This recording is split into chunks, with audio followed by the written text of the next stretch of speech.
네, 쿼크에서 빅뱅까지 수강생 여러분 안녕하십니까? 이번 시간에는 이 떨림과 울림이라는 제목으로 이 파동에 대해서 배워보도록 하겠습니다. 우리 주변에서 흔히 보는 파동은 이 물결파가 있죠. 그래서 물에서 뭐가 떨어진다지 하면 이 동심원으로 퍼져나가는 거 보셨을 것이고, 그 다음에 이 해안가에 가면 보이는 파도가 밀려오는 것도 또 일종의 이 파동인 거죠. 근데 이거보다 훨씬 더 이 중요한 역할을 하는 파동이 지금 여러분들이 강의를 듣고 있는데 바로 이 들리는 소리, 그러니까 소리라는 것도 음파인 이 파동이고, 그 다음에 이 눈으로 보는 빛, 이 빛도 이 전기장과 자기장의 이 파동이라고 지난 시간에 다루었죠. 그래서 이 파동이라고 하는 것이 그러니까 이 우리의 삶에 이 생각계로 깊숙이 들어와 있습니다. 그래서 이 파동에 대해서 어떻게 이게 이제 파동이 전파해 나가고 그 다음에 어떤 성질들이 있는지 하나씩 알아보도록 하겠습니다. 물리학이 이 세상은 어떻게 그리고 왜 변해가는가를 이제 이 탐구하는 학문이라 그랬죠. 그래서 우리가 첫 번째로 관심을 가졌던 게 바로 물체의 운동이었는데, 이제 주변을 들여다보면 그 단순히 그 물체의 운동으로 이해하기에는 좀 복잡한 현상이 있죠. 그게 바로 이 파동이라는 겁니다.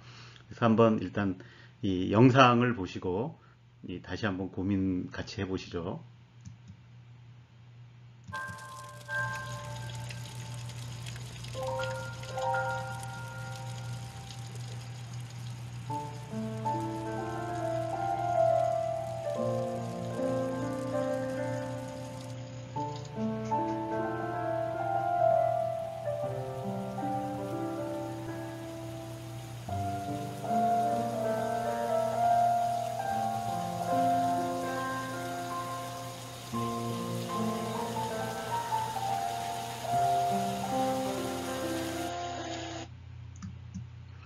자, 영상에서 뭐 잔잔한 장면이지만 거기서 무엇을 이제 발견하셨죠?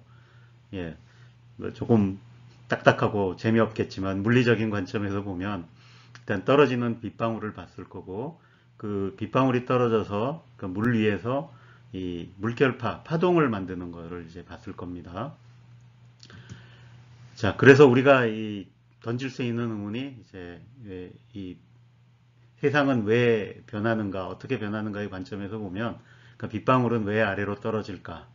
근데 우리가 이 지난 시간에 이제 다뤘던 주제들인 거죠. 자, 그러면 그 같은 맥락에서 이번에는 그 파동을 들여다보면 이제 저 물결파, 저 파동은 왜 그리고 어떻게 퍼져나가는 것일까? 이제 이런 거를 이렇게 한번 다뤄보려고 하는 겁니다.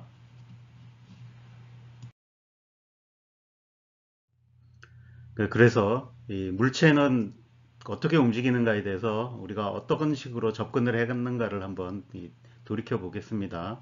그래서 이 빗방울은 왜 아래로 떨어질까라는 이 질문에 대답을 하기 위해서 우리가 역학이라는 것을 이제 체계를 만들었죠. 그래서 이 물체의 운동을 이제 그 원인과 결과, 그의 힘과 가속도라는 이제 운동의 법칙으로 설명을 하려고 했었고, 그래서 그걸 통해서 이 운동 상태라는 걸 이해하려고 했는데, 그러니까 여기서 이 운동 상태라고 하는 거는 이 물체의 이제 위치와 속도, 그러니까 이런 것들을 이제 알아내는 거였죠. 그래서 우리가 이 초기 조건, 그러니까 처음의 위치와 속도를 알고 나면, 그 다음에 그 물체에 작용하는 이 힘을 안다면, 이 운동 법칙을 적용해서 그 운동 상태를 다 알아낼 수가 있었다. 뭐 이런 거였습니다. 그리고 그러면 그 물체를 움직이게 하는 이제 힘에는 어떤 것들이 있었나?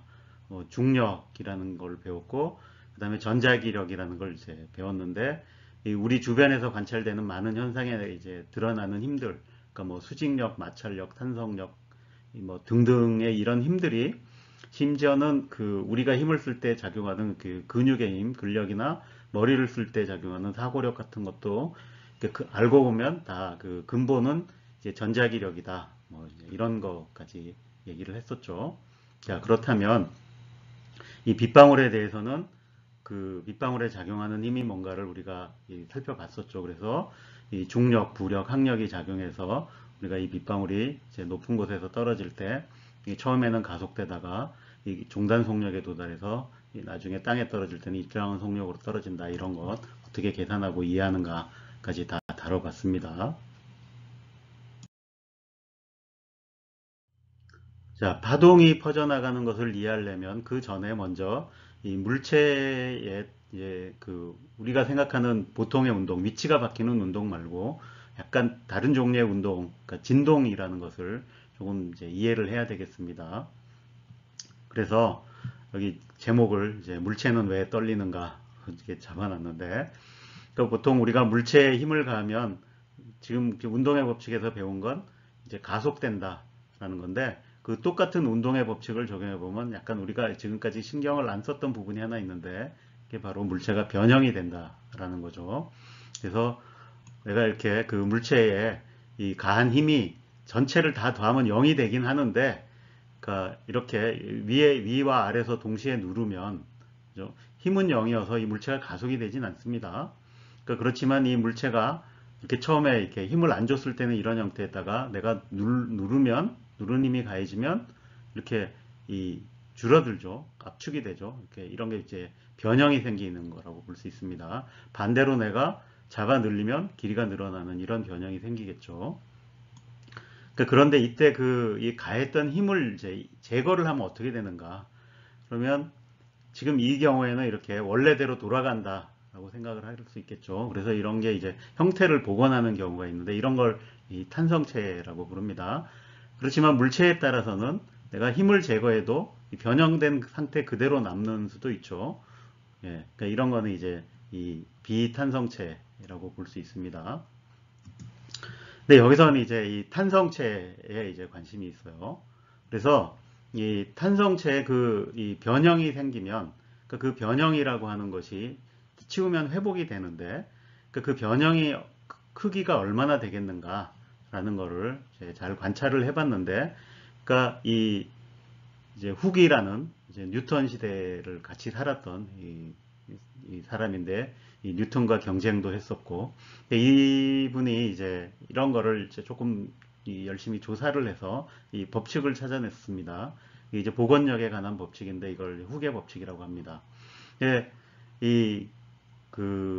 기본적으로 이렇게 그 변형의 크기가 작을 때, 그러니까 너무 무리한 힘을, 센 힘을 가해서 아예 뭐 물체가 망가진다든지 이런 심한 경우가 아니라면, 그러니까 보니까 그 물체에 일어나는 변형의 크기는 이제 가한 힘에 비례한다라는 거고, 자, 이렇게 물체가 이제 변형이 되고 나면 이 탄성체의 경우에는 이 복원하려고 하는 복원력이 작용을 합니다.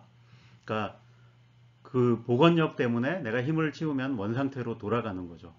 그 다음에 이 복원력은 그러니까 외부에서 가해진 힘에 대해서 작용에 대한 이 반작용으로서 작용하는 이 힘이 되겠습니다. 이게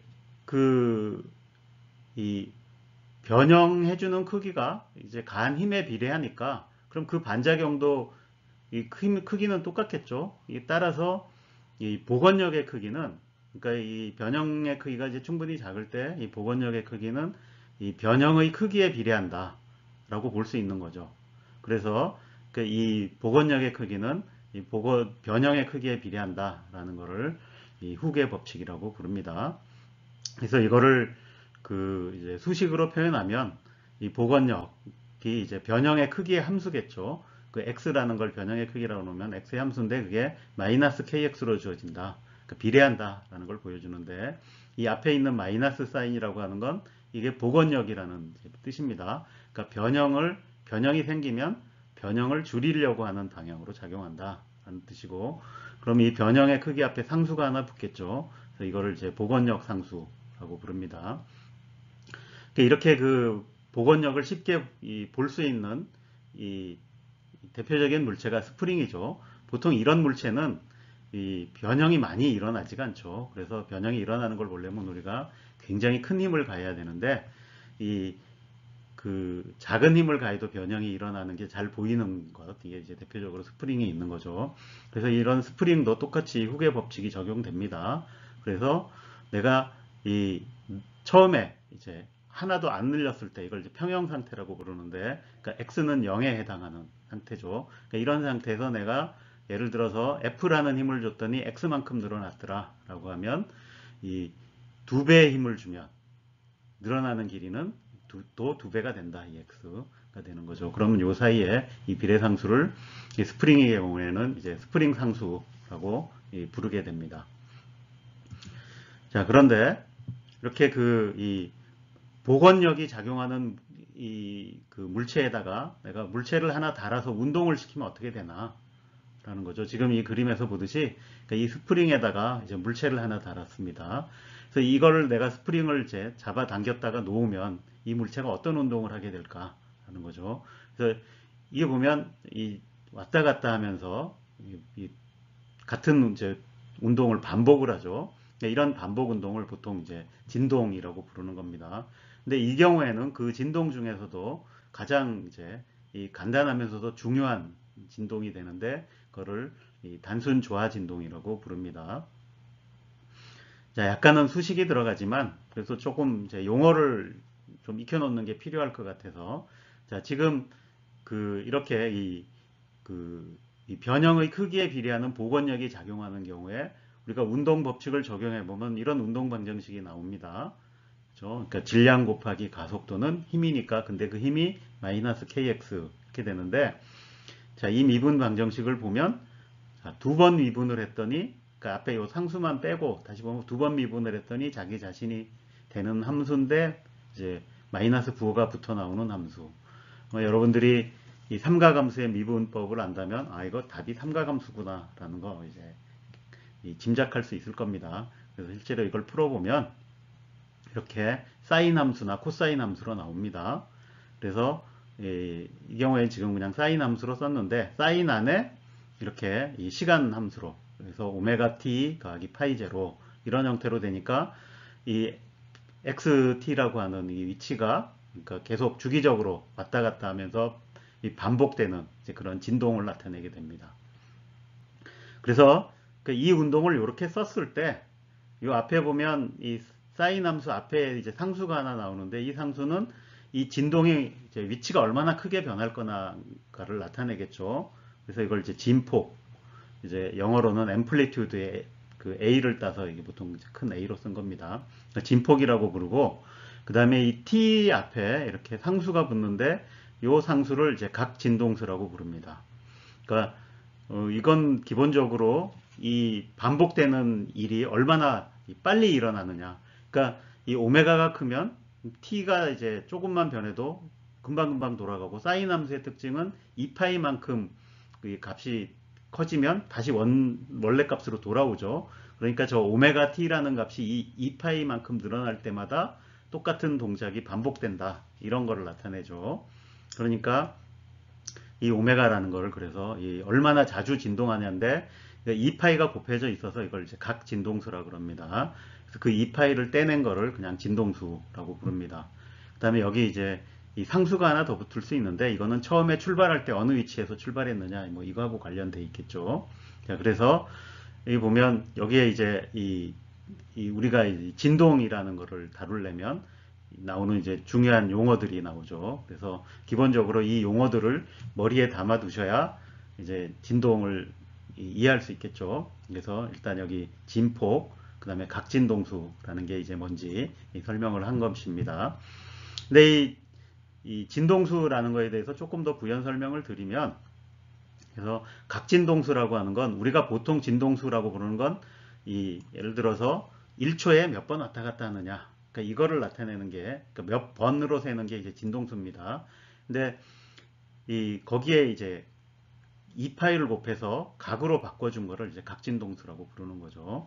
근데 이 진동수는 주기하고는 이 역수 관계가 있습니다. 그러니까 주기라고 하는 건 이 같은 동작을 반복하는데 그 한 동작을 하는데 걸리는 시간이 얼마냐, 이거를 이제 주기라고 그러는데 보통 t로 씁니다.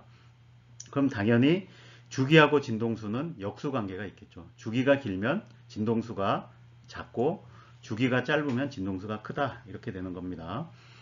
자, 그래서 이제 지금 이렇게 이 복원력이 작용하는데 거기에 질량 m인 물체를 달아서 이런 운동을 시키면 그때 그 각진동수가 어떻게 주어지냐. 근데 이거는 이제 요 방정식을 풀면 나오는데 여기서는 뭐 결과만 보면 이렇게 이 스퀘어 루트 안에 이제 이 n분의 k 이렇게 주어집니다. 그래서 요 결과를 기억을 할 필요가 있습니다. 그래서 지금 이 경우에 보면 n분의 k니까 요 m은 달려있는 물체의 질량이고 k는 복원력 상수니까 그러니까 복원력 상수가 클수록 이 각진동수가 크다. 그러니까 복원력 상수가 크다는 건 뭐냐면 내가 이 탄성체를 변형시키는데 힘을 많이 줘야 된다는 얘기죠. 그러니까 큰 힘을 가해야 변형이 되는 거예요. 그게 이제 복원력 상수가 큰 거고 쉽게 이제 변형이 잘 되는 건 복원력 상수가 적은 거죠. 그러니까 이 복원력 상수가 클수록 이 각진동수가 커진다. 그 다음에 달려있는 질량이 이제 무거울수록 각진동수가 작아진다. 뭐 이거는 질량의 이제 의미를 생각해 보면 뭐 당연한 결과라고 볼 수 있겠습니다. 그러니까 어쨌든 이 루트 n분의 k로 된다라는 사실을 이제 기억해 두기로 합시다.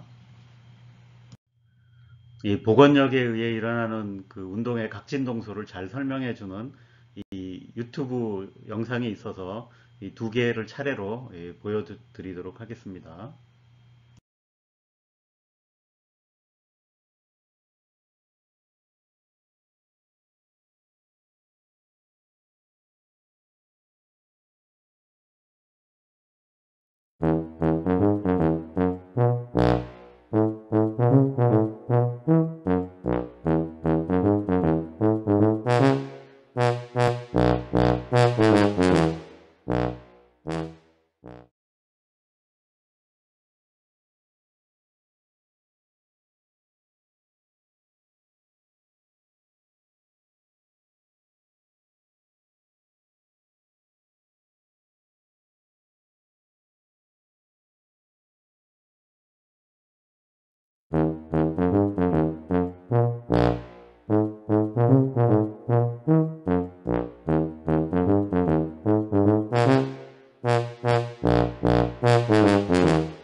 Almost every child must have annoyed almost every teacher by twanging a ruler over a desk.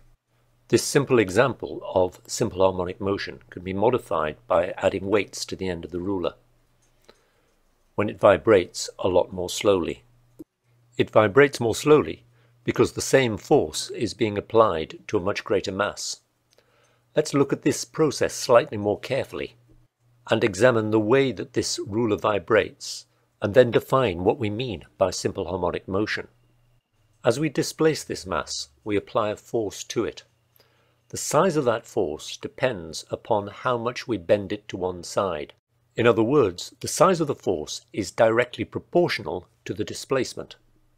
The motion is symmetrical about a center point, and the mass moves in something which is close to a straight line. Looking at this combined video still of the motion of the ruler, the displacement of the mass is measured outwards from the center of motion. The force that it causes acts inwards towards that center of motion, always towards the center of motion, no matter where the mass is. The force is caused by the bending of an elastic material, and therefore it is proportional to the displacement. That force, always directed towards the center of the motion, causes an acceleration. So in turn, that acceleration must be proportional to the displacement. These descriptions give us an overall definition of simple harmonic motion. That is, it is simple harmonic motion when the motion is in a straight line, when the motion is symmetrical about a center point, and when that force, and therefore the acceleration that it causes, is directly proportional to the displacement, and it is directed towards the center of motion. This will always happen if the material is an elastic material, subject to Hooke's law. Examples of simple harmonic motion can be very simple such as this weight bouncing on the end of a spring, and this simple pendulum. Each bit of this guitar string is vibrating backwards and forwards in simple harmonic motion, as are the individual molecules of air shown in this simulation of a standing wave in a tube.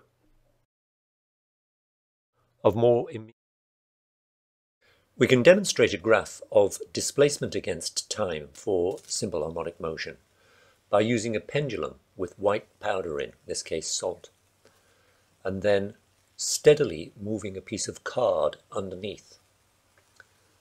The shape that's traced out is recognizably sinusoidal.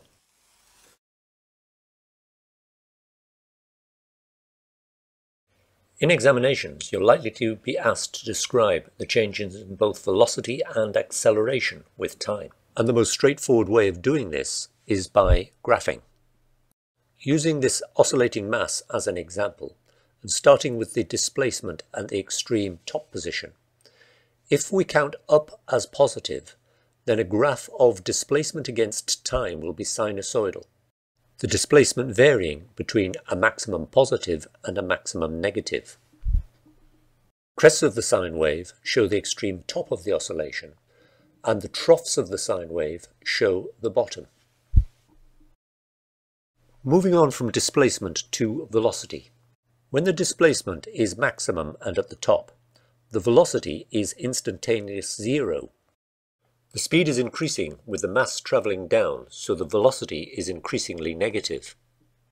When the displacement is at its extreme position at the bottom, again the velocity is zero, but is about to move up, and therefore the velocity increases in the few moments after that.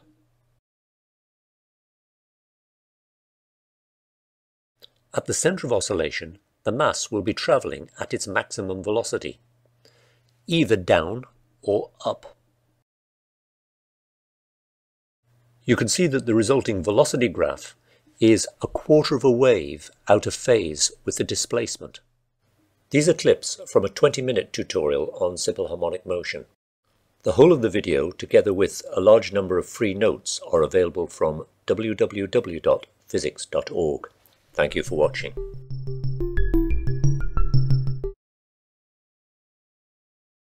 자, 이제 파동이란 무엇인지 알아봅시다. 그래서 파동은 일단 이 매질의 진동이 이 공간에서 퍼져나가는 현상이다라고 생각할 수 있습니다. 그래서 옆에 이 이미지를 보시면 이 수면파가 퍼져나가는 걸 볼 수 있는데, 이렇게 물이 있으면 그 물 표면을 우리가 이렇게 뭔가 흔들어주면 그 진동이 생겨서 그 진동이 이렇게 이제 퍼져나가는 것을 볼 수 있습니다. 그런데 이때 이 매질은 이제 물이 되는 것이죠. 그 다음에 진동은 이 표면의 높낮이, 그러니까 높이가 이렇게 변하는 것이죠. 그런데 이거를 자세히 관찰해 보면 그 이 매질인 물이 이동하지는 않습니다. 그러니까 물은 제자리에서 이렇게 위아래로만 진동을 하죠. 그런데 그 옆에 이 물과 연결되어 있죠. 이렇게 매질이 연속적으로 존재하니까 이 물이 이동하진 않지만 그 진동이 이제 옆으로 전달돼서 이렇게 쭉 전파해 나간다라는 걸 이제 볼 수 있습니다. 그래서 이 파동의 전파에는 그러니까 일단 이제 매질이 있어야 되고, 그다음에 그 매질이 진동을 해야 되니까 진동을 하려면 이제 복원력이 있어야 되죠. 그러니까 변형이 생겼을 때 이제 원래대로 돌아오려고 하는 그런 작용이 있어야 되고, 그다음에 그 매질들이 쭉 이어져서 이 진동이 이제 전달돼서 옆으로 나갈 수 있어야 되겠다. 이런 것입니다. 그래서 우리가 보는 지금 여기 있는 물결파라든지 그 다음에 음파, 그러니까 소리죠. 이런 것들은 다 매질이 있습니다. 그래서 물결파의 경우에는 매질이 물이었고, 이 음파의 경우에는 이제 공기 또는 공기뿐만이 아니라 물에서도 소리 전달됩니다. 그러니까 그 경우에는 물도 되고 고체 속에서도 이렇게 음파가 전달이 됩니다. 그러니까 그런 경우에 이제 이 고체가 매질이 되는 거죠. 근데 이렇게 매질이 있는 경우에는 우리가 앞에서 앞 시간에 다루었던 이제 물체 운동을 다루는 뉴턴 역학을 써서 이 파동을 이렇게 기술을 해보고 그 다음에 이해를 이제 할 수가 있습니다. 근데 그렇지만 여기도 예외가 있는데, 그러니까 그 매질이 없는 파동도 있다. 그래서 우리가 이 전자기 현상에 대해서 배우면 배우면서 전자기파라는 게 이제 있다 그랬는데, 그 전자기파는 아무것도 없는 빈 공간도 이 퍼져 나간다라는 거죠. 그래서 이 경우에는 이제 매질이 없습니다. 근데 그래서 매질이 없는 경우에는 이제 뉴턴 역학으로 다룰 수가 없고, 그래서 이 경우에는 이 전자기 법칙, 그러니까 이 맥스웰 방정식 가지고 다루어야 됩니다.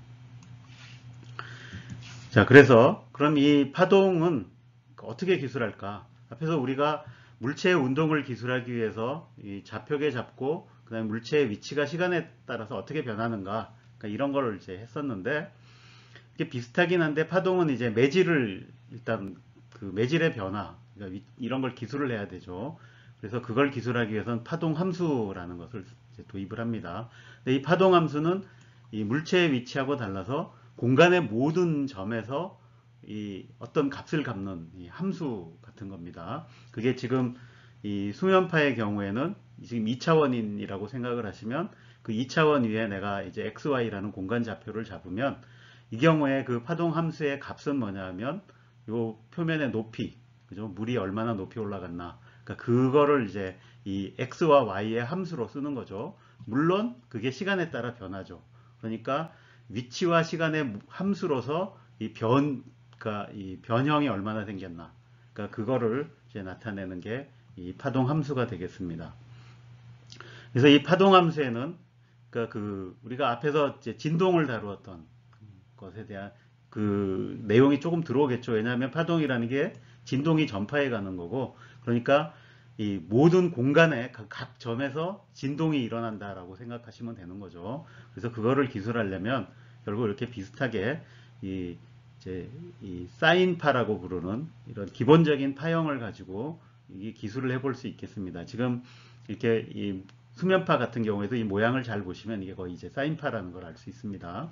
그래서 이렇게 함수의 형태는 사인이 되어 있는데, 그 안에 이렇게 보면 이 사인 안에 들어가는 요 가로 안에 그러니까 공간 좌표도 들어가고 시간 좌표도 다 들어간다라는 거죠. 그래서 나타내는 요 y라고 하는 건 공간의 위치가 아니죠. 이거는 그 공간의 y 좌표가 아니라 이거는 그 수면의 높이를 나타내는, 그러니까 그 변형을 나타내는 이제 이 함수가 되겠습니다. 그래서 여기서 공간의 좌표는 이제 x인 거죠. 그래서 지금 이제 1차원으로만 써서 그렇습니다. 수면파를 기술하려면 여기가 x, y 다 들어가고 여기는 이제 그 수면의 높이 이걸로 바꿔야겠죠. 근데 그래서 보면 각각 앞에 이제 상수들이 붙을 수 있는데, 자, 이렇게 그 x 좌표, 그러니까 공간 좌표 앞에 붙어 있는 이 상수를 이제 파수라고 부릅니다. 만약에 이게 1차원이니까 지금 이제 그 상수 하나인데, 이게 만약에 이 3차원 공간이 된다 그러면 x, y, z로 다 있을 테니까 이 파수라고 하는 것은 이제 벡터 양이 될 겁니다. 그 다음에 시간에 대해서는 그 시간 좌표 앞에 붙어 있는 거는 진동에서도 봤죠. 그럼 이제 각진동수라고 부릅니다. 그래서 요 앞에 붙어 있는 상수는 이 진동이 얼마나 빨리 변하는가를 나타내는 그 상수가 되겠습니다. 그 다음에 여기 이제 물론 이 초기 조건에 따라 달라지는 상수가 하나 있을 수 있고, 자, 그런데 진동에서는 요건 없었죠. 시간에 따라 이렇게 그 위치가 변하는 진동한다인데, 그 진동이 위치에 따라서 다 이제 다르게 진동한다라는 걸 보여주는 거죠. 근데 지금 요렇게 적어 놓은 거는 내가 요거를 이 x하고 t가 있는 부분만 요렇게 따로 적어 볼 수 있죠. 그럼 내가 카파를 앞으로 이렇게 뽑아내면 그걸 내가 x-vt 형태로 쓸 수 있습니다. 그럼 v는 이게 카파분의 오메가가 되겠죠.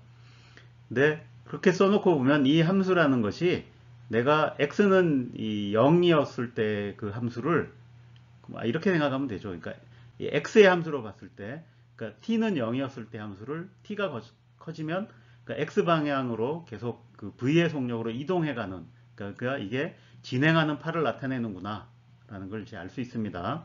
지금 여기서 보시면 그러니까 이 물결파에 보이는 이 사인파형이 시간이 가면 갈수록 이렇게 진행을 하는 거죠. 그래서 그러니까 이 그림에서도 보듯이 이렇게 이 t는 이제 예를 들어서 0에서 이런 모양이었다 그러면 시간이 가면 갈수록 이 파형 전체가 이렇게 이제 그 점선이 있는 것처럼 이동해 가는 거를 이제 볼 수 있습니다. 그걸 기술하는 함수가 바로 이 함수가 되겠습니다. 그래서 이렇게 그 파가 진행하는 속력을 전파 속력이라 그러는데, 그럼 전파 속력은 앞에 여기서 보니까 카파분의 오메가였구나 라는 걸 알 수 있죠. 그런데 이 카파하고 오메가를 이제 다른 또 용어를 도입해서 이제 나타냅니다. 그래서 여기서 보면 이렇게 이 진행하는 파에 그 높은 데와 높은 데를 이어주는 여기 한 번 진동해서 다시 올라오는 데까지의 요 공간적인 거리, 요 거리를 이제 파장이라고 부릅니다. 그러니까 이 파동에서는 중요한 이제 이 양입니다. 한 번 진동해서 이동하는 거리라고 보시면 돼요. 그걸 이제 파장이라 그러는데, 여기 나온 파수하고 파장은 역수 관계가 있죠. 그래서 람다는 이 카파분의 2파이가 됩니다. 그 다음에 앞에서 이 각진동사하고 주기는 t는 이제 이 오메가분의 2파이라는 거 보셨죠. 그래서 이 여러 가지 관계를 다 해보면 이 전파 속력은 어떻게 주어지냐면, 그냥 간단하게 생각해봐도 이 파장에다 진동수를 곱한 게 이 전파 속력이 된다라는 걸 알 수 있습니다. 그러니까 진동수는 주기의 이제 역수니까, 그러니까 그 카파 분의 오메가가 이 전파 속력이라고 그랬으니까 내가 이걸 파장하고 진동수 곱한 걸로 볼 수 있죠. 그래서 항상 이런 관계가 성립한다. 그러니까 V는 람다 F. 그래서 이 전파 속력은 파장 곱하기 진동수다. 그러니까 이거를 기억해 두면 이제 파동 현상을 이해하는데 굉장히 큰 도움이 될 겁니다. 자, 이 정도로 이 파동을 어떻게 기술하는가를 이제 다뤄봤습니다. 다음으로, 그렇다면 이 물체 운동의 그 운동 법칙에 해당하는 뭔가 이 파동에 대한 역학이 있겠죠. 그래서 이 파동은 그럼 왜 또는 어떻게 퍼져 나갈까? 이게 이제 이걸 기술하는 뭔가 이 방정식 같은 게 있겠죠. 그 방정식을 이제 파동 방정식이라고 부릅니다. 그래서 대표적인 파동 방정식은 이런 형태로 생겼습니다. 근데 여기에 대해서 뭐 자세하게 설명하기는 어려운데, 예를 들어 물결파 같은 경우에는 우리가 물이라는 매질을 두고 뉴턴의 법칙을 잘 적용하면 이 파대에 대해서 이런 형태의 이 파동 방정식을 이끌어낼 수 있습니다. 그다음에 전자기파의 경우에도 우리가 맥스웰 방정식으로부터 이 전기장과 자기장에 대한 이런 형태의 이제 파동 방정식을 얻어낼 수 있습니다. 그래서 뭐 저런 파동 방정식이 있다 정도로만 이제 하고 넘어가기로 하고, 그래서 이런 이 파동은 그럼 어떤 성질을 가지고 있느냐? 기본적으로 전파를 해가면서 몇 가지 이제 주목할 만한 일들이 있는데, 여기에 이제 적어놓은 게 첫 번째로는 이 벽이라든지 아니면 매질이 바뀐다든지 뭐 이런 일이 일어나면 이 파동이 반사가 일어난다. 그러니까 진행하던 파가 방향을 반대로 틀어서 돌아오는 일이 생긴다. 그걸 이제 반사라 그러고, 그 다음에 회절이라고 하는 건 이 파동이 이렇게 지나가다가 좁은 이 영역으로 이렇게 제한이 되면, 그러니까 구멍 같은 걸 지나간다든지 좁은 틈을 지나간다든지, 그러니까 이러면 이 파동이 이제 좀 퍼지는 현상이 생기는데, 그것을 이제 회절이라고 합니다. 그 다음에 또 간섭 현상이라는 게 일어납니다. 자, 이 간섭이라고 하는 건 이제 중첩이라는 것 때문에 생기는데, 그래서 이 파동의 중첩이라는 거를 이제 여러분들이 잘 좀 이해를 할 필요가 있습니다. 그래서 일단 이 파동에 대한 이 파동 방정식을 보면, 이게 대부분의 경우에 이 파동이 굉장히 격렬하지 않은 경우에는 작은 진동, 상대적으로 이렇게 작은 변형에 해당하는 거고, 그 경우에는 이 파동 방정식이 이 선형성을 가지게 됩니다. 그러니까 여기서 선형성이라는 거는 이 1차 미분 방정식이던데, 여기 보면 파동함수 F에 대해서는 이제 이게 1차식이다 라는 거고, 그럼 이런 1차식의 특징이 뭐냐 하면, 이제 내가 해를 두 개를 찾았어요. A와 B라는 해를 찾았다 그러면, 내가 A에다 이 해에다가 상수를 곱한 것도 해가 됩니다. 또한 A하고 B를 더한 것도 이 해가 됩니다.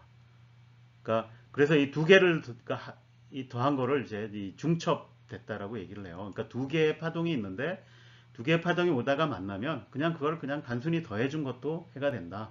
그래서 단순히 더해진다라는 거죠. 그래서 이거를 이제 이 중첩 원리라고 부릅니다. 그래서 두 개의 그 파동이 만나면 이 중첩에 의해서 파동이, 그러니까 진폭이 더 커질 수도 있고 더 줄어들 수도 있습니다. 그래서 커지면 그거를 이제 보강 간섭이라고 그러고, 이 줄어들면 이제 상쇄 간섭이라고 부르는 거죠. 그래서 이런 일이 일어날 수 있다라는 거고. 자, 그 다음에 또 중요한 것이, 자, 우리가 앞에서 입자의 운동을 다룰 때는 그 입자의 운동 상태를 이제 어떻게 나타냈나를 생각을 해보면, 그죠? 위치, 속도, 뭐 이런 것들로 이제 나타냈습니다. 근데 그 파동의 상태를 나타내려면 결국 우리가 파동함수를 구해야 돼요. 근데 파동함수는 모든 공간에 대해서 시간에 따라 우리가 구하려고 하는 이 파동함수의 값, 이걸 다 알아야 되는데, 이거는 훨씬, 그러니까 다루기가 이제 복잡해졌죠. 근데 이거를 이제 조금 잘 다루는 방법 중에 하나가, 이 파동은, 이 파동의 이 고유 모드와 고유 진동수라는 게 존재를 합니다. 그래서 뭐 약간 어려운 얘기가 되겠습니다만, 이게 이제 이런 이 파동 방정식을 풀어보면 이 고유 모드와 고유 진동수들이 존재를 하고, 그러면 이 앞에서 나온 이 선형성 때문에, 그러니까 일반적인 파동은 저런 고유 모드들을 다 중첩해가지고 표현을 할 수 있다. 그러니까 어떤 고유 모드가 얼마만큼의 비율로 있다. 이런 걸로 다 표현을 할 수 있게 됩니다. 약간 좀 무슨 얘기인가 싶을 수 있는데, 뒤에 좀 영상들을 보시고 좀 더 보시다 보면, 아, 이게 무슨 소리구나 라는 거를 조금 이제 이해하실 수 있을 거라고 봅니다. 이 해안가에서 오는 파도를 가지고 이 파동의 진행, 그 다음에 반사, 그 다음에 간섭 현상이 일어나는 거 한번 보도록 하겠습니다.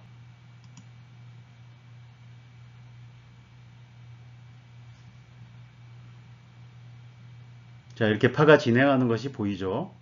예, 진행하는데 지금 자세히 보면 이렇게 오던 파에 여기 지금 이렇게 생긴 파가 생겼습니다. 자, 이 파는 왜 생겼을까요? 잘 보니까 지금 여기 오는 거 보니까 요 벽에 부딪히면서 반사가 돼가지고 지금 요 파가 생겼다라는 걸 알 수 있습니다. 그래서 이렇게 진행하던 파가 여기서 반사돼서 이렇게 진행하는 파가 생기는 것이죠.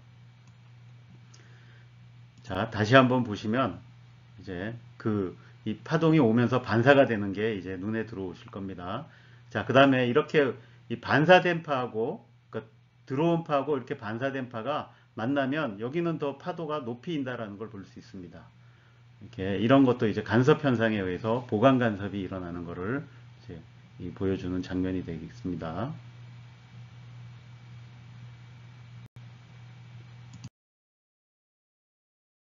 자, 이번에는 이 파동의 회절이라는 것이 무엇인지를 잘 설명해주는 영상을 하나 보도록 하겠습니다. The next thing I want to look at is what happens to a water wave when it passes through an aperture. Well, I've fitted an aperture here, but it's rather too wide for what I need at the moment. So if I fit these sliding doors, I can make an aperture that's about 3 centimeters across. And if you now look at the screen, you can see that as the waves pass through the aperture, they spread out. This spreading out of a wave as it passes through an aperture is known as diffraction, and it's a property of all types of waves. So what do you think controls how much the wave spreads out? Well, one possibility is the width of the aperture. And what do you think would happen if I made the aperture smaller?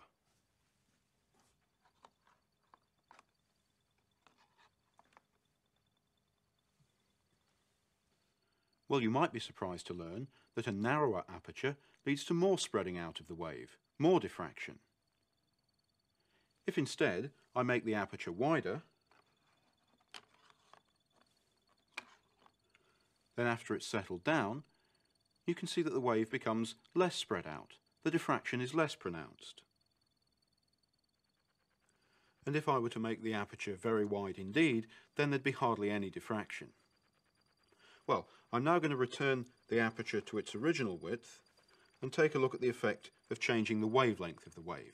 Now remember, I can change the wavelength by altering the frequency of the paddle using this control here. If I make the wavelength longer, you can see that the waves become more spread out beyond the aperture, more diffraction. And if I make the wavelength smaller again, here's where we started, then even shorter wavelength, then there's less diffraction.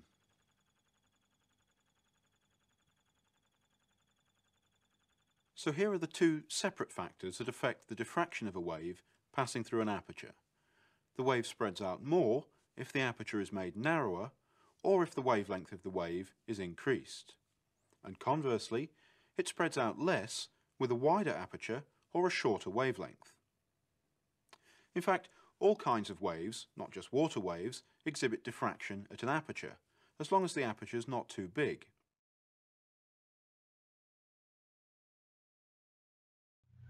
예, 앞에 영상에서 회절 현상을 설명을 하면서 이런 사실을 얘기를 했죠. 이렇게 그 파동이 이제 이 방향으로 진행을 하는데 여기 앞을 이렇게 막으면 옆으로 조금씩 퍼져간다. 이게 이제 회절 현상인데, 근데 요 막았을 때 요 슬릿의 폭이 넓으면 회절이 조금 일어나고, 그러니까 조금 휘어지고, 이걸 굉장히 좁게 많이 이제 막아서 좁게 만들면 이 더 큰 방향으로 꺾여서 넓은 영역으로 회절이 일어난다라는 것을 이제 보였죠. 자, 그러니까 이 현상을 이제 약간 다른 방향에서 볼 수 있습니다. 그래서 이 파동이 진행하는 거를 이제 앞에서 파수 벡터를 써서 나타낸다고 했었죠. 근데 이 파수 벡터는 이 파동의 파장과 이 진행 방향을 결정을 합니다. 그래서 그 크기는 이 파장분의 2파이 이런 관계식으로 주어진다 그랬죠. 그 다음에 이 방향은 이제 파동의 진행 방향을 나타내는 이런 이제 벡터가 되겠습니다. 내가 그럼 이 파수 벡터와 이 파동의 진행 방향의 입장에서 보면 이 회절 현상이라는 것이 무엇인가를 생각해 보자는 건데, 자, 처음에 이렇게 파가 이렇게 이제 처음에 이런 이제 평면파들이 진행을 할 때는 진행 방향은 이 방향이죠. 내가 이 방향을 X 방향이라고 하겠습니다. 이렇게 진행하는 방향. 그러니까 거기에 대해서 수직인 방향을 내가 Y 방향이라고 하면 처음에는 X 방향으로 진행하니까 이때 파수 벡터는 X 성분만 있고 Y 성분은 없습니다. 그래서 이 슬릿을 지나기 전에 파수 벡터는 X 성분은 람다분의 2파이죠. 그렇지만 Y 성분은 0입니다. 이렇게. 그런데 이 슬릿을 만났어요. 근데 슬릿은 Y 방향으로 놓여 있어서 이 슬릿의 역할은 뭐냐면 이 파동이 지나가는데 아까는 모든 Y가 다 가능했잖아요. 이렇게 전체가. 근데 그 중에 Y는 여기만 가능하다. 그러니까 이 Y 값의 폭이 이제 제한이 된 거죠. 그래서 이 델타 Y가 생긴 겁니다. 근데 이 델타 Y가 크냐 작으냐에 따라서 이게 회절이 이제 적게 되고 많이 되고 이게 이제 결정이 되는데, 이 회절이 많이 된다는 얘기는 뭐냐면 지금 원래는 이 방향으로 진행했는데 이쪽 방향으로 진행을 하는 거니까 결국 X 방향 진행하던 거에 Y 방향으로 진행하는 이 파수 벡터의 성분이 생겼다는 얘기죠.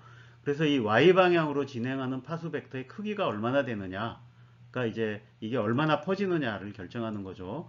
그런데 이 Y 방향의 폭, 이걸 내가 델타 Y라고 불러보죠. 그래서 이 델타 Y를 위치의 폭이라 그러면, 그 다음에 이 델타 KY는 이제 파수의 폭이다. 그러면 이게 크면은 이제 회절이 많이 일어난다는 얘기죠. 그러니까 이게 지금 보면 이 아까의 사실을 반영하려면, 그러니까 파수의 폭은 이 위치의 폭 델타 Y에 이제 반비례한다라는 걸 볼 수 있는 거죠. 그래서 이게 델타 Y가 작으면 델타 KY가 굉장히 커져서 회절이 많이 일어나고, 그 다음에 델타 Y가 이제 크면 이렇게 넓으면 이게 이제 작아져서 회절이 거의 안 일어난다. 뭐 이런 걸 보여주는 겁니다. 그래서 근데 물론 이 관계식에서 이제 내가 델타 Y인데 실제로 이 회절이 더 꺾이는 방향이라고 하는 건 이 KX와 KY 두 개를 비교해야 되죠. 그래서 내가 이 KX는 이제 람다분의 2파이라는 거를 써가지고 여기다가 요걸 이렇게 나눠주면 KX 곱하기 델타 Y를 이제 요거 두 개 곱하면 1입니다. 그럼 이렇게 쓴 거죠. 자, 그럼 KY하고 KX를 비교해보면 요게 얼마나 크냐를 나타내는 거죠. 근데 요게 보니까 람다분의 2파이를 델타 Y로 나눴으니까 회절이 얼마나 일어나는가 라고 하는 거는 이 파장하고 요 폭의 이제 비로 결정이 된다 라는 거죠. 내가 똑같은 폭에 대해서도 그러면 어떻게 되겠어요? 이렇게 파장이 이제 크면, 그죠? 그럼 회절이 더 많이 일어나겠죠. 파장이 작으면 회절이 적게 일어나고. 이 앞에 영상에서도 이것도 봤을 겁니다. 자, 어쨌든 그래서 이 회절 현상을 보니까 이런 재미있는 관계가 성립하는 것 같아요. 그래서 이 위치의 폭하고 이 파수의 폭이 서로 반비례하는 관계가 있구나 라는 거죠. 그래서 이게 이제 대충 1이거나 1보다 커야 된다 라는 관계가 성립하는 거죠. 그래서 내가 이 위치의 폭을 줄이면 파수의 폭이 늘어서 회절이 많이 일어나고, 위치의 폭을 늘리면 파수의 폭이 줄어서 회절이 잘 안 일어난다 라는 거죠. 그래서 이 관계를 이 위치와 파수의 이제 불확정성 관계라고 부를 수 있겠습니다. 이게 이제 다음 수업에서 우리가 원자세계를 다루는 양자역학이라는 것을 이제 배울 텐데, 그 양자역학에 가면 그 입자, 그러니까 전자나 뭐 핵 같은 이런 입자들도 파동성을 가집니다. 입자뿐만 아니라. 그래서 이 파동성 중에 가장 중요한 성질이 바로 이런 이제 불확정성 관계를 갖는다라는 거고, 이게 양자역학에서 굉장히 중요한 역할을 하기 때문에 여러분들이 이제 이 내용을 관심을 가지고 잘 기억해 두시기 바랍니다.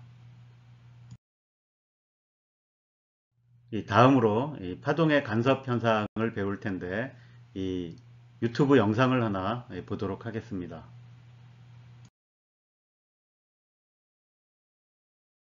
In this video, we will demonstrate constructive and destructive interference of water waves using a Pasco ripple tank.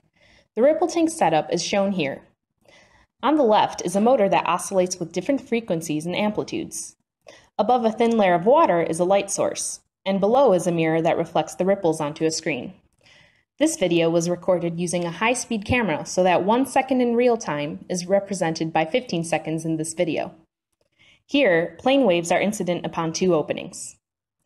When a plane wave passes between two openings, the result is like creating two new waves. These waves can add together to form new waves, which is called superposition. When the two waves are out of phase with one another, they add together to create no wave. This is called destructive interference. These red lines show where destructive interference is happening. When the two waves are in phase, they add together to form an even larger wave whose amplitude is the sum of the amplitudes of the two waves. This is called constructive interference. These green lines show where constructive interference is happening. You can think about how this experiment might prove that light and sound are waves.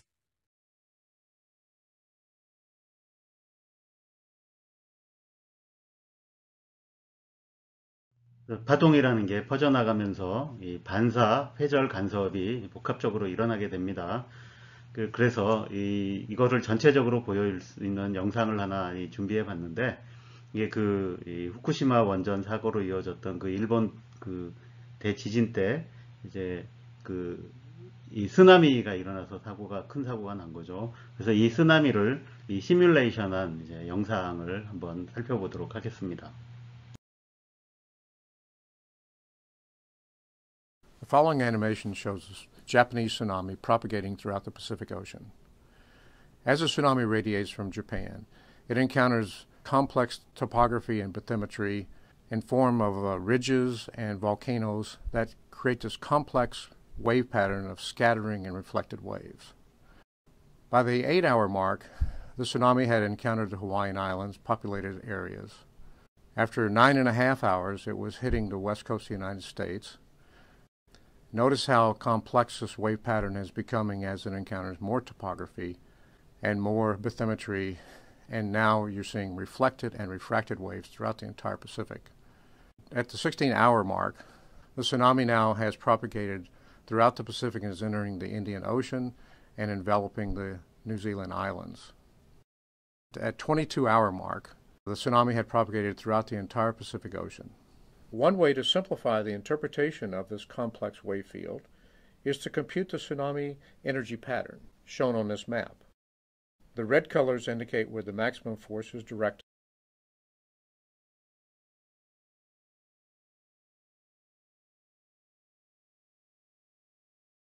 쓰나미가 이 태평양을 건너서 이 아메리카 대륙에 부딪히면서 반사가 일어나고, 그럼 진행하던 파와 반사된 파가 만나서 간섭 현상이 일어나서 이런 것들이 다 이 시뮬레이션을 통해서 볼 수 있죠.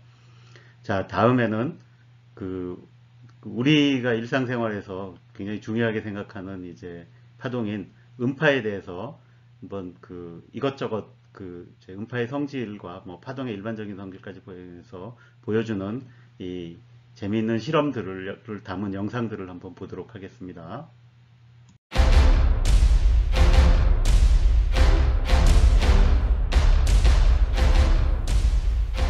Tuning forks are wonderful tools for teaching physics. Every physics classroom should have several, and every physics student should be taught how to use them. In this video, I'll be showing you the top 10 demonstrations that you can do while using a tuning fork.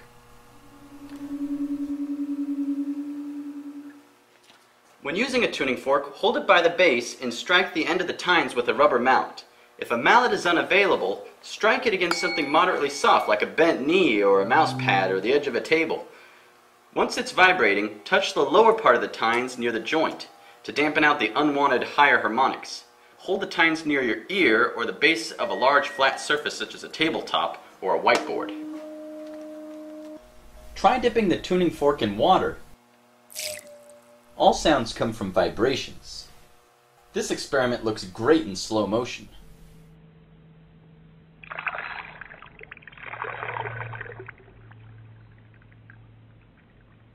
Try putting the tuning fork in front of a CRT computer monitor for an interesting wiggly effect. What the? An adjustable strobe light can give the illusion of slow motion.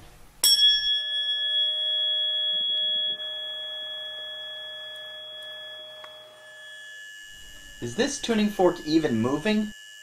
Whoa, I guess it was. Clip a simple speaker removed from its housing to an oscilloscope and demonstrate the pure tone of the tuning fork. You can also verify its frequency.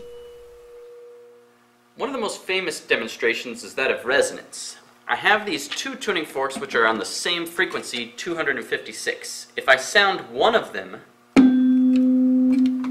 the sound gets transported to the other through resonance, and back again. Here's a way you can enhance the demonstration. I've hung a ping pong ball on a string and it's up against the edge of one of the tuning forks. Watch what happens.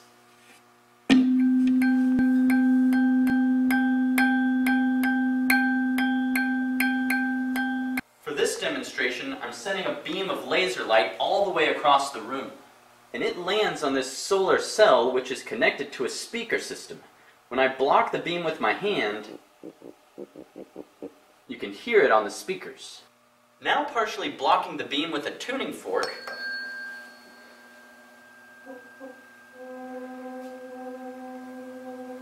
you can hear it on the speakers. These two tuning forks are not in agreement. This one has a little extra ballast which lowers the frequency slightly. When I sound them together, the sounds will interfere rhythmically, both constructively and destructively. That's called beats. You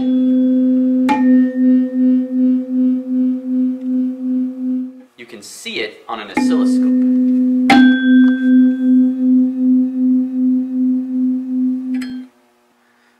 One very common lab that uses tuning forks is measuring the speed of sound by resonance.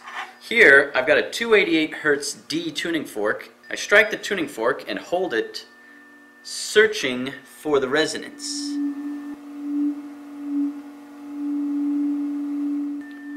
Then, by measuring the height at resonance, you can determine the wavelength of the sound.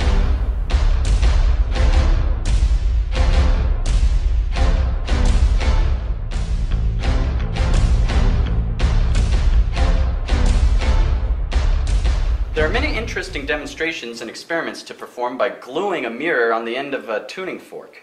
If you shine a laser light on the mirror and then wiggle it around when it's struck, you'll notice that you get the sine curve. That's right, the tuning fork is vibrating in a sinusoidal pattern. Combining two tuning forks and pointing them at perpendicular angles, you can generate the original Lissajous figures. Don't forget that these are actually musical notes. Take tuning forks C, E, and G, and you can strike a chord. The chord is C major.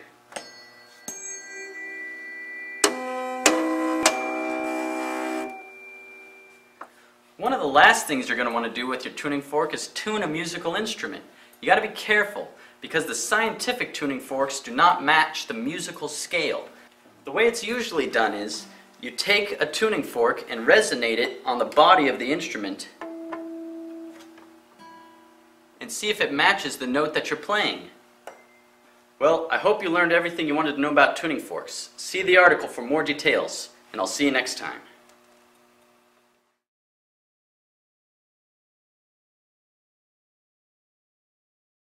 전자기파로 파동이라 그랬는데 그 정말 빛이 파동의 성질을 가지고 있을까 의심을 할 수 있죠. 그래서 그런데 이 파동의 성질을 확인하기가 이제 빛의 경우에는 쉽진 않았습니다. 그 이유는 파장이 워낙 이제 작았기 때문이죠. 그래서 이 회절이나 간섭을 보면 이게 파동이라는 걸 쉽게 확인할 수 있을 텐데 그 앞에 영상에서 봤듯이 그렇게 보려면 그 이제 슬릿의 크기가 이 빛의 파장하고 비슷해야 되는 거죠. 근데 빛의 파장이 마이크로미터보다도 작으니까 그러니까 이거를 이제 실험으로 확인하는 게 쉽지 않았는데 이게 이제 1900년대 들어서면서 토마스 영이라는 분이 처음으로 간섭 실험에 이제 성공을 했죠. 물론 지금에야 뭐 워낙 그런 정도의 이 슬릿을 만들어내는 건 뭐 큰 일도 아니어서 이게 빛이 이제 회절과 간섭을 한다라는 걸 이제 쉽게 확인할 수 있습니다. 그래서 보통 이제 수업을 할 때는 여기 보여준 이런 슬릿들을 들고 가서 그 레이저 포인터를 사용해서 직접 이걸 보여주는데 지금은 그게 불가능하니까 그냥 이 이미지만으로 만약에 이렇게 그 레이저 빛을 이런 작은 구멍에 통과시키면 이제 이런 식의 이 회절 무늬가 생긴다. 그래서 이게 이제 빛이 파동이라는 걸 이제 볼 수가 있고, 그 다음에 이렇게 이 슬릿 2개 있는 거를 이렇게 통과시키면 이제 하나 있는 걸 통과시키면 이제 그 이런 식으로 이 회절 무늬가 나타나는데 이 2개짜리를 통과시키면 회절에 더해져서 이런 간섭 무늬도 나타나고 잘 조절하면 이렇게 회절과 간섭이 동시에 일어나는 것을 이제 볼 수 있다. 이걸 이제 확인할 수 있습니다. 그래서 이 빛도 파동이다라는 것을 이제 확인할 수 있는 거죠. 이제 파동에 대해서 이것저것 배워봤습니다. 자, 그럼 이쯤에서 우리가 앞에서 입자의 그 운동을 다뤘을 때하고 파동의 전파를 다뤘을 때 그 입자하고 파동이 이제 어떻게 다른가를 한번 이제 비교를 이제 해봤으면 좋겠습니다. 자, 그래서 그 입자라고 하는 거는 그 특징을 나타내는 게 이제 질량, 크기 이런 게 있었죠. 반면에 이 파동의 경우에는 이제 매질이나 이 전파 속력 뭐 이런 게 있었습니다. 그 다음에 이 상태를 나타내기 위해서 그러니까 이제 나타나는 이제 그 물리량이 뭐냐 뭐 이런 건데 그게 이 운동량이나 에너지 뭐 물론 이제 속도 이런 위치 이런 거에서 나온 거겠죠. 그러니까 이런 거였는데 이제 파동의 경우에는 뭐 진폭, 파수, 파장, 진동수, 에너지 이런 것들이 이제 등장을 했습니다. 그래서 이 입자의 상태를 나타낼 때는 이제 뭐 위치나 운동량 이런 걸 통해서 나타냈는데 이 파동의 상태는 이 파동 함수라는 걸 통해서 나타냈죠. 근데 그 파동 함수는 이 고유 모드들의 이제 중첩으로 이제 나타낼 수가 있다라는 거였고, 그래서 이 파동에는 이제 뭐 이 진행하는 우리가 이제 진행파만 주로 봤는데 그 정지파라는 것도 있습니다. 그러니까 두 개의 진행파가 만나서 같이 한 곳에 머무르는 듯한, 그러니까 이 정지해 있다라는 게 이 진행을 정지했다는 얘기고 진동은 일어나는 겁니다. 그래서 한 자리에서 진동하는 이제 이런 걸 정지파라 그러는데, 그러니까 이 두 가지 모두 다 이런 고유 모드들의 이제 중첩으로 나타낼 수가 있다. 그래서 이 파동을 이해하는 데는 고유 모드를 이제 이해하는 것이 굉장히 중요합니다. 지금 여기 보면 이렇게 그 양쪽이 고정된 줄의 경우에는 이제 이런 고유 모드들이 있다라는 걸 보여주는 그림입니다. 그래서 그러니까 이런 고유 모드들을 그럼 어떻게 알아낼 거냐라는 이제 문제가 생기죠. 근데 이걸 알아내는 방법이 있습니다. 자, 고유 모드를 어떻게 알아내느냐? 자, 여기 보면 이렇게 쓰여 있죠. 그러니까 외부에서 이 강제로 진동을 시켜보는 겁니다. 자, 그러면 이 강제로 진동한다는 게 뭐냐면 여기 지금 요 그림에서 보듯이 이 그네가 있고 이제 이 그네에 꼬마가 타고 있는데 이제 뭐 아빠가 이제 밀어주고 있는 거죠. 근데 이 그네가 진동하는 그 왔다 갔다 하면서 이제 진자처럼 진동을 하죠. 근데 내가 이걸 밀어주는데 이걸 이제 강제로 시켜주는 거죠. 그러면 이 내가 얼마나 자주 밀어주느냐에 따라서 이 시소가 왔다 갔다 하는 게 결정이 될 겁니다. 내가 밀어주는 대로 밀리는 걸 테니까. 그런데 여기서 그 진동이 이제 어떻게 되는가 하는 거를 여러분들이 이제 직접 가서 한번 나중에 뭐 아기가 생기든지 아니면 뭐 이성 친구를 이제 이 그네에 태워서 밀어보든지 해보면 금방 알 거예요. 자, 저 그네에는 고유 진동수라는 게 있습니다. 그러니까 이건 진자의 진동수죠. 이렇게 한번 놨다가 이렇게 또 들었다가 놨을 때 왔다 갔다 하는 그 진동수죠. 근데 내가 저거를 밀어줄 때 그러니까 아무런 진동수로 그냥 마구 밀면 저 그네가 왔다 갔다 하는 진폭이 커지지 않습니다. 그러니까 그러면 안 되는 거죠. 그래서 저 진폭이 크게 하려면 어떻게 해야 돼요? 예, 저 그네가 가지고 있는 고유 진동수하고 똑같은 진동수로 밀어주는 겁니다. 그래서 그렇게 맞춰줘서 밀어주면 이게 진폭이 확 커지죠. 이게 바로 이제 공명 현상이라고 하는 겁니다.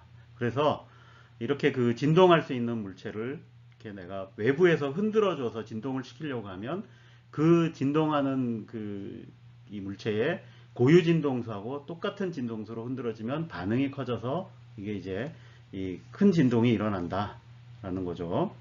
이걸 이제 이 공명이라고 하는데 이 공명 현상은 뭐 굉장히 이제 유용하게 많이 쓰입니다. 그래서 우리 생활에 직접적인 영향을 미치는 가장 큰 거라면 여러분들 이제 이 스마트폰 통신에도 바로 이런 공명의 원리가 쓰인다라는 거죠. 스마트폰은 통신하는데 특정한 이제 진동수의 이 전자기파를 씁니다. 그래서 이 1GHz쯤 되는 이 진동수를 쓰는데 이게 이제 마이크로파 영역이죠. 근데 우리 살고 있는 이 지구상의 공간에는 이 온갖 전자기파들이 막 섞여서 돌아다닙니다. 그러니까 라디오 방송 전파도 있고, 그 다음에 이 TV 방송용 전파도 있고, 그 다음에 각종 무전 통신기가 쓰는 것도 있고, 그 다음에 이 스마트폰도 굉장히 많은 사람이 동시에 쓰고 있잖아요. 온갖 전파들이 이렇게 돌아다니고 이제 이렇게 있는데, 그러면 그 중에서 내가 원하는 그 전자기파를 어떻게 골라내느냐라는 문제에 부딪히죠. 근데 이걸 하는 기본적인 방법이 바로 이제 공명을 이용하는 거죠. 그래서 여러분의 그 휴대폰 안에는 이렇게 이 진동 장치가 이제 전자 회로로 구성된 진동 장치가 있습니다. 그럼 내가 이 송신소에서 보내주는 특정한 이제 그 진동수를 가진 전자기파만을 일치를 시켜서 진동수를 일치시켜서 그 전파만을 이제 골라낼 수가 있는 거죠. 그러니까 그렇게 해서 그럼 내가 거기서 그걸 받아서 이제 신호를 이제 뽑아내는 거죠. 이제 이런 게 이제 공명을 이용해서 특정한 걸 찾아내는데 내가 저 현상을 이용하면 그러니까 결국 그 고유 모드에 해당하는 진동수에서 이런 일이 일어날 테니까 그걸 이용해서 거꾸로 고유 모드를 찾아낼 수도 있습니다. 강제 진동을 통해서 양쪽이 고정된 줄에 고유 진동수를 찾는 것을 보여주는 영상을 한번 보도록 하겠습니다.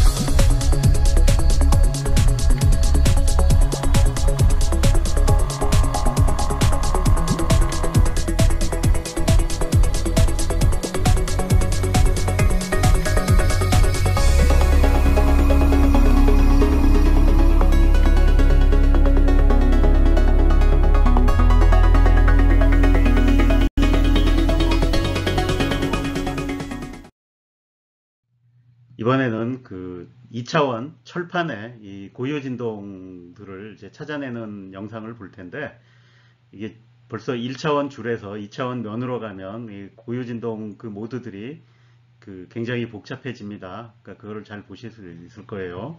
근데 이 고유 모드들을 찾는 방법이 그러니까 이 판 위에 이제 이 소금이나 고운 모래가루를 뿌리면 이 진동이 막 일어날 텐데 그 진동이 마구잡이로 일어나면 그 모래들이 다 튀어서 사라지는데 고유 모드에 도달하면 이 진동이 일어나는 부분과 안 일어나는 부분이 이제 명확해집니다.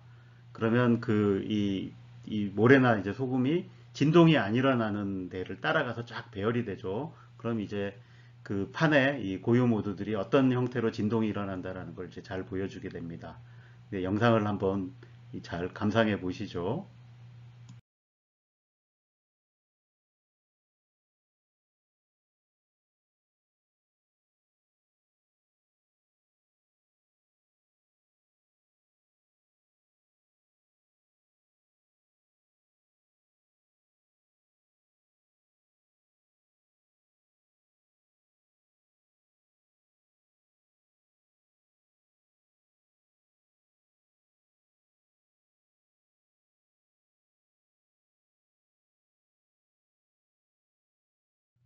자, 이번에는 3차원으로 가서 이 와인 잔의 이 고유 모드들을 이 소리를 사용해서 알아보는 영상을 보도록 하겠습니다.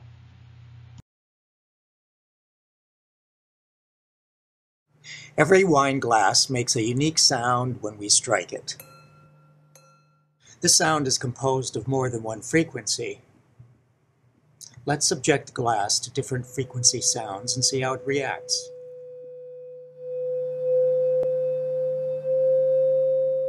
As we get closer to the fundamental frequency of the glass, we see the strip of paper start to vibrate. At the fundamental frequency, the sound causes the glass to resonate in its fundamental mode of vibration. The strobe light shows the glass in more detail. Although different parts of the glass move with different amplitudes, they all oscillate with the same frequency. We call this the first normal mode of oscillation. Notice there are 4 regions or antinodes where the vibration amplitude is a maximum.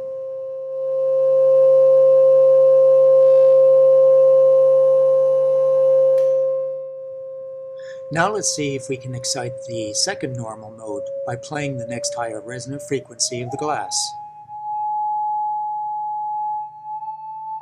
Again, we use a strip of paper to detect the resonance behavior of the glass.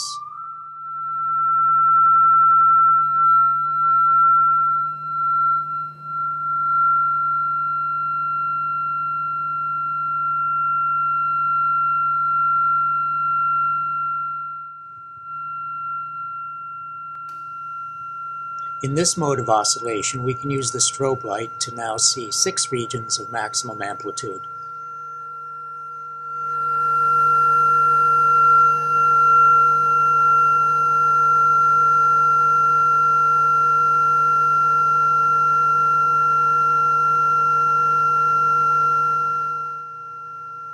As the amplitude builds up, the motion of the glass exceeds its elastic limit.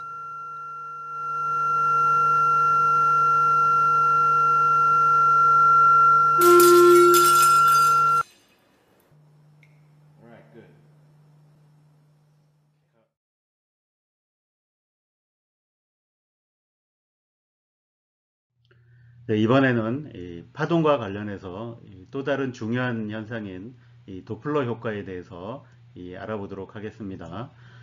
이 파동을 만들어내는 장치를 이제 파원이라 그러죠. 그 다음에 그거를 이제 우리가 이제 듣거나 뭐 보거나 이제 하는 거죠. 관찰자가 있는데 이렇게 이 파원이나 관찰자가 그 파가 이제 전달되는 매질에 대해서 상대적으로 움직일 때는 어떤 일이 일어나는가라는 겁니다.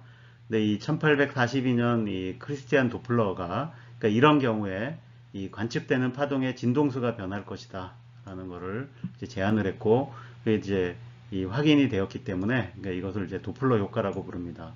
그러니까 여러분들이 일상에서 아마 지하철이나 기차 이런 걸 타거나 아니면 차 옆을 지나갈 때도 이 도플러 효과를 이제 감지할 수 있는데 이게 이 소리의 경우에 그러니까 기차가 다가올 때는 소리가 굉장히 크게 들리다가 멀어질 때는 소리가 낮아진다라는 겁니다. 아마 지하철역에서 지하철을 기다리다 보면 지하철이 들어올 때는 굉장히 시끄러운 소리로 들리다가 이게 나를 지나서 가버리면 소리가 갑자기 확 주는 이제 그런 느낌이 들죠. 이게 이 소리의 세계가 진동수에 이제 영향을 받는데, 그러니까 진동수가 크게 변하기 때문이다라는 거죠. 근데 이런 현상은 그 음파에만 있는 게 아니라 우리가 보는 빛, 이 전자기파에도 이제 해당이 돼서, 그래서 이 별이나 은하 같은 데서 오는 이 빛들도, 그러니까 그 별이나 은하가 그러니까 우리 쪽, 그러니까 지구 쪽으로 다가올 때 하고 멀어질 때 하고 약간의 색의 변화가 생긴다라는 거죠. 그리고 이거는 이제 그 별을 잘 관찰해서 잘 확립이 되어 있습니다. 그래서 그러니까 그 별이나 은하가 우리 쪽으로 다가올 때는 이제 진동수가 높아지죠. 그러면 약간 푸른색 쪽으로 이제 별색이 이동하는데 이걸 청색 이동이라 그러고, 멀어질 때는 이제 진동수가 낮고 파장이 긴 붉은색 쪽으로 이동해서 이걸 이제 적색 이동이라고 합니다. 그래서 그럼 이 진동수가 얼마나 바뀌느냐, 그러니까 이거를 나타내주는 이 식이 이제 바로 도플러 효과의 식이 되겠습니다. 지금 이 그림에서 보듯이 도플러 효과가 왜 생기는가, 여기는 그 이미지가 잘 보여주는데, 이렇게 파원이 정지해 있을 때는 여기서부터 나온 파가 이렇게 일정하게 퍼져나가죠. 근데 옆에 그림을 보면 파원이 이렇게 움직이고 있으면, 자, 내가 만약 여기서 이 자리에서 관측을 한다고 해보죠. 그러면 아까 여기 그 정지해 있을 때하고 비교해서 지금 여기 와 있으면 이 파원이 이동하면서 파를 만들어내기 때문에 같은 시간에 훨씬 더 많은 파가 온다라는 걸 알 수 있죠. 그러니까 이게 이제 진동수가 높아지는 거죠. 반대로 내가 이 멀어지는 쪽에 있으면 더 적게 오겠죠. 그래서 진동수가 낮아진다라는 거죠. 그 다음에 이렇게 가만히 있더라도 파원이 움직이지 않아도 내가 이렇게 움직여가면 당연히 내가 움직이는 효과 때문에 더 많은 파고를 만날 거예요. 그러니까 진동수가 높아져 보이고 멀어질 때는 역시 더 적게 만난다라는 건데, 이거를 다 이제 제대로 고려해서 해보면 이제 이와 같은 이 식을 얻게 됩니다. 그래서 음원이 움직일 때, 그러니까 이 파원이 이렇게 움직여서 올 때는 이게 분모에 영향을 끼쳐서, 여기 V는 이제 매질에서의 전파 속력이고, 이렇게 다가갈 때는 마이너스가 되고, 이제 멀어질 때는 플러스가 되고, 그럼 이제 다가갈 때 더 커져야죠. 그 다음에 관측자가 움직일 때는 이제 분자에서 이렇게 멀어질 때는 마이너스가 되고, 다가갈 때는 플러스가 되고, 이렇게 됩니다. 자, 그러면 여기서 한 가지 의문이 생길 수 있죠. 만약에 음원, 파원이 전파 속력하고 같은 속도로 움직이면 어떻게 되나? 여기가 무한대가 되겠죠. 그럼 진동수가 무한대가 되냐? 그러니까 이때 어떻게 되는지는 다음 장면 슬라이드에서 알아보도록 하겠습니다. 그래서 어쨌든 이게 이 파원이나 관찰자가 움직이는 거에 따라서 이렇게 이 진동수가 달라진다라는 건 꽤나 쓸모가 있습니다. 그래서 이것을 이용하면, 그러니까 저 파원이 내는 이 파동을 관측을 하고, 그 파동이 원래 내는 이제 이 진동수를 알고 내가 관측한 진동수를 알면 그 파원이 얼마의 속도로 움직이고 있구나라는 걸 이제 알 수가 있는 거죠. 그래서 이건 이제 굉장히 여러 군데 응용이 되는데, 뭐 간단하게는 그러니까 이제 레이저나 레이더를 쓰는 스피드건, 그러니까 이게 차의 속도를 알아내는 것, 이런 장치에도 쓰이고, 좀 더 이제 복잡한 형태로는 이렇게 이제 레이더 같은 데서, 레이더라는 게 이제 비행기가 같은 물체가 접근하면 물체가 온다는 것만 알아내는 게 아니라, 그러니까 이게 반사된 것만 하면 온다는 것만 알 수 있고 거리만 알 수 있는데, 이 도플러 효과까지 다 이렇게 측정을 다 하면 이 물체가 얼마의 속도로 움직이고 있다라는 것도 이제 알아낼 수 있는 거죠. 그럼 당연히 그런 것도 알아내겠죠. 그래서 알아낸다라는 거고, 지금 이 옆에 있는 거는 이제 그 초음파를 써가지고 진단하는 장비인데, 보통 여러분들이 이제 초음파를 쓰면 이렇게 이 안에 있는 보통 이제 매질이 달라지면 아까 반사 같은 게 일어난다 그랬죠. 그럼 그 반사파들을 다 끌어모으면 이 매질이 어디서 달라지나, 그럼 우리 조직이 어디에 있고, 이런 것들을 이제 이 이미지를 얻을 수 있는 거죠. 근데 거기에 더해서 이 도플러 효과까지, 그러니까 이 보낸 초음파의 진동수가 얼마나 달라지는 것까지 조사를 하면 이렇게 그 혈류의 그 흐르는 속도 뭐 이런 것까지 해서 이제 심장에서 이 피가 빠른 속도로 잘 움직이나 이런 것까지 다 알아낼 수 있다고 그럽니다. 이 도플러 효과에 대해서 설명을 했는데 이 설명보다 더 여러분들에게 더 와닿을 만한 설명이 그 미국 드라마에서 나왔더라고요. 그래서 이 빅뱅 시어리에 이제 셸든이라는 유명한 캐릭터가 있죠. 이 캐릭터가 설명하는 이 도플러 효과에 대해서 한번 들어보도록 하겠습니다.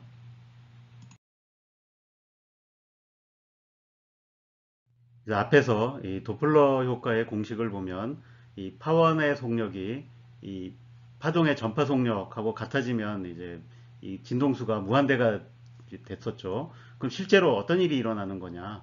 그리고 만약에 그 파원의 속력이 그 전파 속력보다 더 커지면 그러면 그때는 어떻게 되느냐인데, 이렇게 그 이 파원의 속력이 이 파동의 전파 속력보다 더 커지면 충격파라는 것이 이제 발생하게 됩니다. 이 그림에서 보면 자, 이렇게 그 파원이 정지해 있을 때는 이렇게 파가 이제 생기는데, 이 파원이 움직이면 이렇게 이쪽으로 이 다가오는 쪽에서 이제 그 이 파고들이 더 겹쳐지면서 진동수가 커진다 그랬죠. 근데 이 진행하는 이제 그 전파 속력하고 파원의 속력이 똑같아지면 어떻게 되겠어요? 이 새로 생긴 게 계속 여기에는 이제 겹쳐지겠죠. 그러다가 이걸 넘어서면 아예, 그러면 이 파가 진행하는 속도보다 파원이 더 빨리 움직여요. 그럼 새로 만들어낸 파는 계속 이 벗어난 동심원이 되겠죠. 그럼 이렇게 동심원들이 쭉 쌓여서 그게 이제 파의 형태로 관찰이 될 테니까, 지금 이렇게 같을 때는 결국 이렇게 겹쳐진 요 파형대로 이 파가 생기는 거죠. 그래서 그거를 이제 볼 수 있는 게 바로 이렇게 그 비행기가 이제 그 음속보다 느린 속도로 가다가 음속보다 이제 큰 속도로 이렇게 바뀔 때 어떤 일이 일어나는 걸 보여주는 이 장면인데, 이 음속 돌파를 하는 거죠. 그때 여기 딱 요게 보이죠? 이렇게 그 파면이 생기는데, 그 파면에선 이렇게 이제 큰 진동이 생긴 거죠. 그러니까 그것 때문에 이제 그 안에 있던 뭐 이제 그러니까 수증기들이 응결하거나 해서 이 사진에서 보여주는 같은 이제 이런 현상이 생기는 거죠. 이게 근데 이 파원의 속력이 이제 그 전파 속력보다 더 빨라지면 이게 이제는 뭐 이렇게 생기는 게 아니라 이렇게 이 삼각형 형태로 생긴다라는 걸 알 수 있죠. 그래서 요 파가 이렇게 이제 진행하는 거죠. 이 방향으로 진행하고 이 방향으로 진행하고, 이게 이제 그걸 이제 충격파라고 부릅니다. 지금 요 영상을 보시면은 이게 이제 총알이 지나가는 거를 이제 그 특수 장비를 이용해서 이게 그 총알에서 나오는 이 소리에 이제 그거를 이제 찍는 거죠. 찍는 기술이 있습니다.